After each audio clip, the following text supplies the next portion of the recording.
নবীজিকে আল্লাহ বলছেন, হে নবী, আপনার পাশে যে মুনাফিক বেঈমান কাফেররা বসে, তারা এসে বলে আমরা আল্লাহকে ভালোবাসি, কিন্তু যখন পেছনে যাই তখন বলে আমরা তো শুধুমাত্র মজাক করতে গিয়েছিলাম। কি করতে? মজা করতে, ধোঁকা দিতে।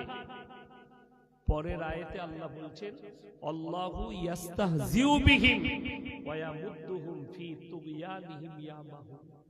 হে নবী বলে দাও, তারা আমাকে ধোঁকা দেয়নি,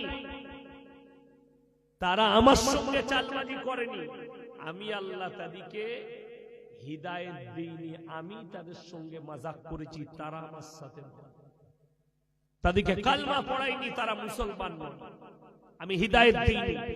এইটাই হচ্ছে কোরআন। এরপর আপনি মুসলমান দাবি করে আপনি ধোঁকাবাজ